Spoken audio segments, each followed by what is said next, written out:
So medyo matagal-tagal na akong walang nakakasamang magluto dun sa aking ilulutong putahe. Eh syempre, sino pa bang pinaka-the best na makakasama natin ulit? Ito ang ating ining. Hey, Dizon! Hello po mga ka-food explorers. Excited na ulit ako, chef, na matry magluto kasama mo kasi matagal-tagal na po sa inyo last one. More than a year na yun, ano? Yes, more than a year na. So, Ayan, I'm so happy. Ano po ba lulutuin natin ngayon, chef? napakahirap nito, Neng. Ano yan? Chicken nuggets. Pero isa yun sa mga favorite ko na pagkain kasi mabilis lutuin. Exactly. Tapos on-the-go food. It's an alternative for a very fast-moving lifestyle. Correct.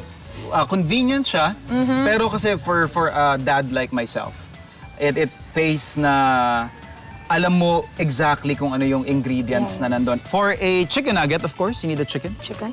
Of course. Ito yung parang flavor enhancers lang natin. Okay po. We have garlic powder. Garlic powder. Yep. Lagay lang natin dyan. Tansya-tansya lang to. Tansya-tansya lang to. Okay. And ito naman yung mga tipo ng mga ingredients na kahit masobrahan ka ng kaunti, it won't Okay really lang. mess up the end product. We also have our onion powder. Onion powder. Actually, baliktad feeling ko. Uy, first time ko makarinig ng onion powder po, chef. Lagi ko naririnig garlic, pero Oo nga, ngayon ito ko nga lang yun. nalaman Ito nga yung onion. ating onion. Ayan. Oh! Lasang chichirya. Ayan, exactly. Or lasang French fries. Oo, French fries. Yung mga linalagay sa mga Yan. fries. Oh, lagay lang natin yan. And then, sort of our binder para magkabit-kabit yung meat natin. Salt. Pag naging official co-host ka na ng Farm to Table, Hailey, ano yung unang-una mong iluluto sa mga food explorers natin? Ako po kasi mahilig talaga ako sa masabaw na pagkain at saka masarsa. So it's either sinigang or Bicol Express. Pero dahil Kapampangan ako, parang feeling ko kailangan talaga sisig. So meron pa akong, ano na ba ngayon? Ilang linggo para mag-aral. Gusto ko yan. Ayan. Yes, yes, yes. Okay po, ngayon nalagyan na natin ng seasoning ang chicken. What's our next step? Tapos na. Tapos na? Yun na Yes. yun? Yes. Ganun kadali. Pero of course, we want texture. Yes. Kaya natin gustong ipaintindi sa kanila na ganito kadali yan. Kasi at this point, pwede nyo nang gawin tong nuggets. Kung Patty. Patty, Oh. pang burger, chicken burger. Pwede nyo rin tong pang steam, bola-bola. So, itong ating mixture na to is very versatile that you can pretty much do anything. With it, Yes. Dagdagan mo to ng konting herbs. Kung gusto mo ng medyo Mediterranean yung flavor profile, dagdagan mo to ng 5 spice para medyo Asian. So, ang dami, ang dami. Daming pwedeng gawin. Yes. It's a base, kumbaga. Exactly. So, para sa chicken nuggets natin, since may anak akong makulit, another thing that you can also do is shape it kung anong gusto mo. Mga stars, heart. Exactly. Okay. Dahil So- kapuso tayo, heart. Exactly. Ayan. So, ganun lang kasimple. We have here our FEB. FEB, Yes, our Flour, egg, egg, and breadcrumbs. breadcrumbs.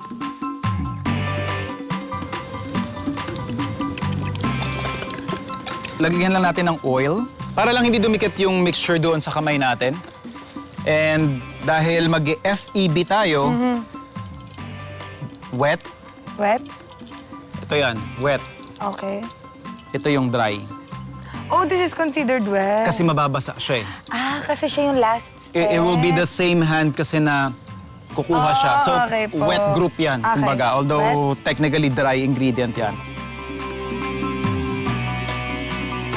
Pipipiin Bilog lang lang. natin yan. Oh. Ako gagawin ko siyang puso.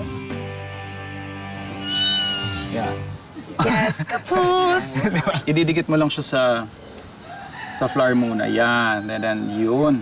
Ako naman, dito na ako sa egg natin, beaten eggs. And then, lalagay ko siya sa ating breadcrumbs, yung aking dry hand. Okay. And then, I'll just press it. Pagpag lang ulit. So, medium heat lang ito. Yan lang yung kan mo. Ayan. Very good. Yes. Alright, let's... Mga ilang minutes po siya ibababad kung deep fried? Kung deep fried, depende sa temperature, pero yung sa akin, mga 1/3 inch thick. Siguro I'll give it 30 seconds Mabilis per lang side. pala talaga. Pero i-flip ko yan ng 2 beses. 2 beses, Oo. okay. Para sure na luto yung chicken sa Yes, loob. ma'am. So, flip ko na rin yung sayo dyan. Heart na heart. Yung sayo siguro, I'll give it 2 more flips. Okay po, dahil mas makapal. Yes. Okay, our freshly cooked chicken nuggets. Pero syempre, before that, we gotta have our own sauce. Sauce. Mustard, mayo, and honey.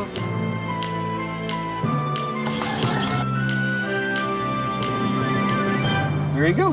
Yes, our homemade chicken nuggets, everyone. Pinakbet. Walang question dyan. Ilocano delicacy yan.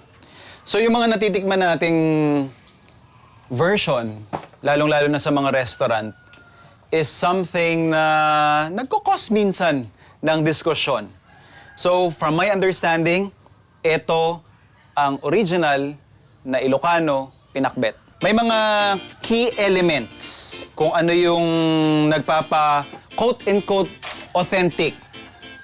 So para dun sa mga purist ng Ilocano cuisine, ito po yung para sa inyo. Correct nyo ako kung mali ako, agree rin kayo kung tama ako. Kailangan kapag nag-Ilocano pinakbet ka, ang pinaka-critical dyan is yung pangpalasa. Hindi tayo gumagamit ng alamang or bagoong alamang. Ang ginagamit natin, bagoong isda. So, isa yan. Pangalawa is, hindi tayo gumagamit ng kalabasa. So, Tagalog version daw yon, Tagalog interpretation yung pinakbet na may kalabasa. Sa amin, any other root crops kagaya ng kamote. So, as far as I know, yun yung mga key characteristics ng, again, air quotes, authentic Ilocano pinakbet. So, prepare lang natin ito. So, I'll start slicing my tomatoes. And of course, ito, isa pa. Mahilig kami maglagay ng luya. And then after nyan, ito optional, sibuyas. And then yung ating mga gulay. Kung yung mas native, better. Ibig sabihin ito yung mga maliliit na version, kagaya ng ampalaya natin, yung ating talong. And yun nga, naglalagay din tayo dito ng ating kamote. Siyempre, okra. And yung aming palang. So, okay na yung ating mise en place. So, ready na rin yung ating palayok. Unahin natin siyempre yung ating kamatis. Lagay natin yan sa pinakailalim kasi we're building flavors, so we're layering the ingredients. Lagay na rin natin yung ating luya at ating sibuyas. I would prefer na haluin natin ito kasi lahat naman sila nasa ilalim at saka ito yung aromatics natin. Yan yung para magdadala nung lasa nung magiging pinakasarsa ng ating pinakbet. After nyan, yung ating kamote, since ito yung pinakamatagal maluto sa lahat ng ingredients natin. Next up, yung ating talong, ampalaya. Halo lang natin pareho. Then next up, yung ating okra, yung ating palang or sigarilyas, yung ating sile, at syempre, yung ating bagoong isda. And please take note, ang isa sa mga key differences is bihirang-bihira kami maglagay ng tubig. Kung meron man kakatiting lang or enough lang para magkaroon ka ng konting sarsa. Ang logic kasi namin dyan is as you simmer, as you boil your vegetables, maglalabas din naman ito ng sarili niyang katas. Tatakpan lang natin to ng dahon ng saging. And then after nyan, sasalang na natin. So lulutuin lang natin yung ating gulay for about 45 minutes to 1 hour. Slow cook dapat. Habang hinihintay nating maluto ang Ilocano pinakbet, mag-iikot muna kami ni Hailey sa Villa Emilia Farm at katabi nitong EJ Play and Campground.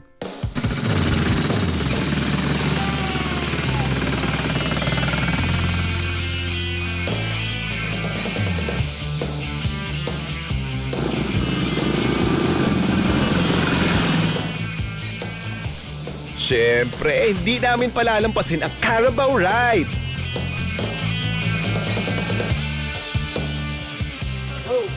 Stop! Ho, ho, ho, ho, ho, ho, ho. After ng ATV at Carabao rides, mukhang luto na ang Ilocano pinakbet.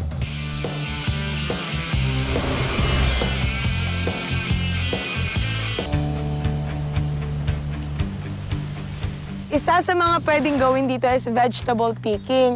Yung kagandahan dito, pagkatapos nyo siyang pitasin, bayaran nyo lang, pwede nyo nang iluto. Kaya fresh na fresh talaga yung mga gulay na makakain nyo dito. So, merong sitaw dito sa likod ko. So, kunin natin. Yan. Ayan guys, so eto naman, romaine lettuce naman to. First time ko rin matatry magpitas ng ganito. Kaya naman binigyan nila tayo ng sandata, hindi, tools para makapagpitas. 2 baby lettuce to, guys. Samgip. Oh my gosh, matamis. Iba talaga yung fresh na gulay. Meron tayong pechay at mustasa. Sa aming mga Kapampangan, favorite namin ang buro and meron kaming burong mustasa. Kaya very familiar ako dito sa mustasa na to, guys. Actually, mas madali siyang kuhanin kasi may mga mas maninipis yung roots niya compared sa lettuce. Ayan. Mustasa. Ang anghang. So dito naman tayo sa pechay. Meron kayong fried na fish o kaya grilled fish tapos steamed na ganito. Oh, ang sarap nun, guys. Tikman din natin siya. Ang fresh ng mga lasa nila. For our next dish, we'll make arroz valenciana. It's one of those Filipinized dishes na nakuha natin from other cultures, specifically Spaniards. Siyempre, nung na-colonize tayo, meron silang paella. Filipinized in a way na gumamit tayo ng mga sangkap na gusto natin. So pag tatanungin mo ako, pag pumunta ka actually ng buong Pilipinas, halos kanya-kanyang versions yan eh. So, para sa akin, may mga components lang tayo na nagpapaiba doon sa ibang versions. Pero, as far as I'm concerned, basta malagkit yung ginamit mo, pwede mo nang tawaging arroz valenciana. So, we have here our bell pepper. Kakat ko lang ng small dice. So, we have here chorizo bilbao. So, pag chorizo bilbao kumpara doon sa chorizo Macau, chorizo Macau is Chinese spices, of course. Pinaka-prominent na lasa pag chorizo Macau is yung 5 spice. Pag Bilbao naman is, of course, yung kanilang paprika. Then, onions. And then, yung isa sa mga proteins natin, aside sa chorizo, yung ating chicken. For our first step, annatto oil sa pan. And then, yung ating bell pepper. We are basically going to saute yung ating bell pepper for a minute. And then we will set it aside. Next up, yung ating sibuyas, chorizo, tsaka chicken. I will start with our chicken.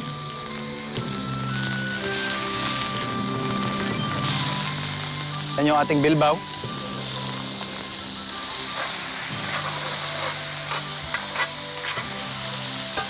Then yung ating onions. We are going to saute this for around 8 to 12 minutes. Then saka natin ihahabol yung iba pang ingredients. Now we will season this with some salt and pepper. Tanggalin lang natin yung ating chicken kasi ililayer na natin yung mga components. Lalagay na rin natin yung ating malagkit. So pag medyo nag-bloom na or medyo parang pumuputok-putok na yung malagkit natin, we can pour in our chicken stock.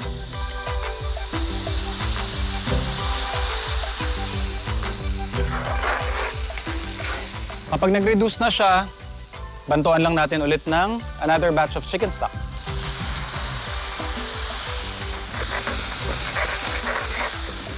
So naubos na natin yung ating chicken stock and medyo bitin pa. Kumbaga uhaw na uhaw pa sa tubig or liquid yung ating malagkit. This is the perfect time para mailagay na natin yung ating kakanggata.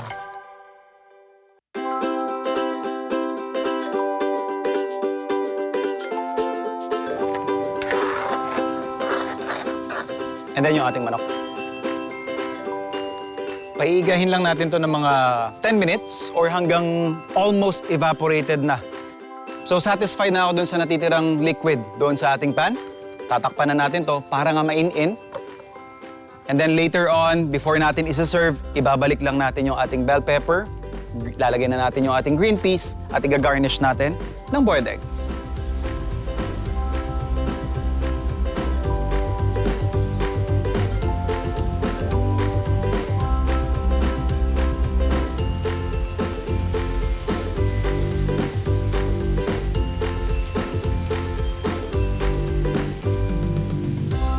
So, nandito naman tayo sa EJ Play and Campground Animal Farm. Kapag po kumuha kayo ng mga cabins niyo dito, libre siya or kasama siya sa tour. Pero pwede rin naman kayo mag-day tour para ma-experience niyo pa rin at makita yung mga animals na nandito sa EJ. So, tara, tignan natin sila. Hi! Kuya Kim, is that you? Kuya Kim, sumagot ka? Hindi daw po siya si Kuya Kim. So, isa sa mga pwede niyong gawin dito, aside sa sightseeing with the animals, is syempre, pakainin yung mga animals. So, mag-feed tayo ng mga chickens. Hi, chickens! Hi! Ayan, guys. So, dito naman, kasama natin ang mga peacocks and turkeys. Iba't ibang uri ng kambing din yung kasama natin dito, guys. Tignan nyo, ang lalaki nila. Sabi ni Goaty, meron daw Himalayan salt na nakasabit doon. So, kaya nandyan yan para dilaan nila and pag dinilaan nila, mauhaw sila para hindi makalimutan uminom ng ating mga goat ng water. Iba't ibang klaseng duck yung nandito, guys. Merong Peking duck, merong itik, at syempre meron din tayong native Filipino duck. Hala siya. Ayan, umalis siya. So guys, dahil ang ostrich ang pinakamalaking bird, of course, they also have the biggest egg among all other birds. Ito yung isang example po ng ostrich egg. Ayan guys, syempre hindi makukumpleto ang farm experience natin pag hindi tayo makakita ng mga baboy, di ba? Isa yan talaga sa mga animals na parte palagi ng farm. So guys, kasama ko naman dito ang mga sulcata tortoise. Guys, hindi ko siya kayang buhatin sa sobrang bigat niya. Kasama ko naman ngayon, guys, yung mga New Zealand and California rabbit. Mga food explorers, syempre meron din tayong makakainan dito sa loob ng farm, which is itong Luntian Cafe and Bar. Kasama natin dito si Miss Jel para ipaliwanag niyo sa atin kung ano ba yung mga delicacies and mga favorites ng mga customers nila kapag pumupunta sila dito sa Luntian. Ano pa po yung mga meron tayo, Miss Jel? Okay, first we have the clubhouse sandwich. Pero, iba yung egg nyo, galing po to sa... Yes, so far. And then we have our famous lumpia Shanghai, mixed with the cheese and parsley. Oh my God, ang lutong! Crispy. Mas naging malinamnam siya dahil dun sa cheese. Tapos yung kick ng lasa ng celery, mas masarap siya, mas naglasang healthy. This is our signature drink. This is Luntian Refresher. For sure, gustong-gusto ng mga kids to Yes, po naman. yes. Okay, let's try the chicken wings. Dahil fried siya, medyo dry, perfect talaga siya na lagyan ng sauce na ganito kasi mas nagiging moist yung chicken. Yung lasa ng chicken and yung crispiness ng chicken, nag-mix lahat yan. So, it's really a bomb of deliciousness taste sa loob ng bibig. That's chicken Alfredo. Chicken Alfredo. Guys, ako, just a quick trivia, I really do love mga pasta na cream-based. Wow. Sarap niya, everyone. Alam mo guys, na fresh talaga yung ginagamit nila kasi nade-distinguish ko yung lasa ng itlog nila na masarap. Imus, menudo. So again guys, ito po ay menudo pero walang sarsa. Patatas at baboy. Okay? Kaya tumataba ako sa farm to table. Oh my goodness! Ito naman po, ano po to? Dito ako curious. That's our version of sinigang na bangus. Our version is thick and sauce siya. Kita mo, hindi siya malabnaw. Malapot siya. And then, the talong and yung makangkong, we make it crispy. Yung sinigang nila, ito yung sinigang na gustong-gusto ko. Kasi ang sinigang, yung mapapangiwi ka sa asin. Last but not the least, ang laing. Kain po tayo. Oh my God. Ang sarap. Mapapa-only rice ka talaga dito sa laing. Wow! Okay, Luntian Cafe and Bar is located inside the Villa Emilia Farm here in Malagasang 1A, Imus, Cavite. So come and visit us and we have lot of things to offer sa inyo. Yon. Mga ka-food explorers, wag po kayo magpahuli at tikman ang masasarap na pagkain with a twist dito sa Luntian Cafe and Bar. See you here po! Thank you. Kita nyo naman, ito lang naman yung ating mga bida for our next recipe. Of course, yung alaga nilang Rhode Island Red dito, meron din silang native chicken. And na-timingan natin, season ng sigarilyas o palang sa amin sa Ilocano. Gagawa lang tayo ng usual combination sa ibang region sa Pilipinas wherein yung kanilang sinigang may halong winged beans o sigarilyas. So gagawa tayo ng sinampalukang manok pero para lang not your typical sinigang, mag-i-infuse na ako ng a subtle element of flavor. Smoke. Isang mabilis na hugas muna dun sa ating sampalok. Babad lang muna natin ito. Naisip ko lang kasi nung dinala sa atin yung bagong katay nilang manok, medyo may mga bala-balahibo pa. Hindi ko naman originaling intention na sunugin or isinge yung balat ng manok. But since ayoko mag-isa-isa, so naisip ko lang na tumuhog ng dalawang problema sa isang solusyon.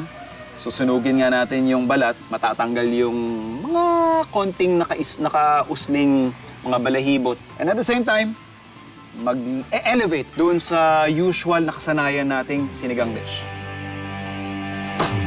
Alright. So ito na yung ating mga manok. Susunod na rin natin para sumabay yung pag-develop nila ng flavor, yung ating fresh na sampalok. Ipe-prepare na rin natin yung ating puso ng saging.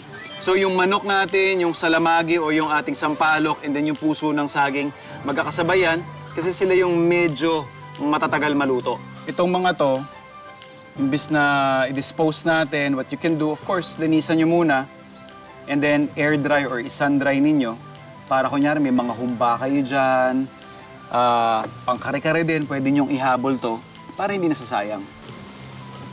Okay na yung mga main characters natin. Siyempre, kailangan niya ng supporting cast. Hindi pwede mawala yung ating aromatics. So we'll start off with our tomatoes. And of course, yung ating ginger. And finally, yung ating onions.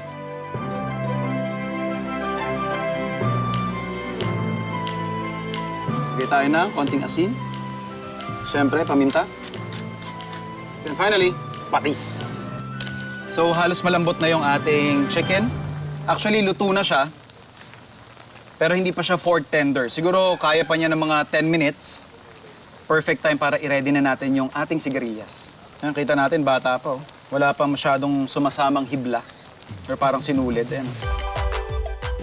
So, lulutuin lang natin to mga 5 minutes. And then after nun, pwede na mag-serve. Okay, I want to start. Appetizer. Appetizer. Let's try the chicken nuggets. Chicken nuggets. Mga ka-food explorers, I really suggest na try nyo po to. Lalo na sa mga anak nyo, perfecto ipambaon, ganyan. Breakfast. Yeah. Ano po ba yung mga ginawa nyo, Chef? Kasi wala po ako nung linuto nyo Yeah, itong mga syempre, alam ko busy-busy ka. Alam ko rin kumain ka. So we have here our Ilocano pinakbet. Ilocano pinakbet. First time ko makakakain ng meron kamote. So, Dahil siguro kinalakihan ko, I prefer that. parang siyang may halong isda. Dahil Yeah. ang sarap. Or for something na niluto ko ng more than an hour. See how crunchy yung Ang palaya. vegetables? Ayun yun. Actually. Diba? Oh my God, ang sarap. Tapos Ano Valenciana. naman po yan? Bringi. Bringi. Or biringhe sa Tagalog. Ayan. So hindi sa akin ang galing yan, hindi ako nangaasar ng kapangpangan. Ha? Hindi po. Ano mga taga ko? Dala mo na ka ng bringe. Ah, Ganon. Dalhin mo nga dito yung bringhe. okay. Kaparehong-kapareho po siya ng lasa. Yeah. This is the sinampalukang manok. Oh my God. This is... And the broth, my God, the broth. Ang asim, ang sarap. Although rustic yung plating niya, lasog-lasog. But these are the things that, at least in my time, remind me of the simple times. Correct. This generation, Yeah. talagang kailangan very picture perfect yung mga pagkain natin. Pero guys, in reality, yung mga ganitong pagkain, Yeah. ito talaga ang tunay na pagkain Pilipino for me, ha? I've always said this, food is that bridge, it's that medium that connects you to your past Yes. and to your future. Future. Yeah. Totoo po yan.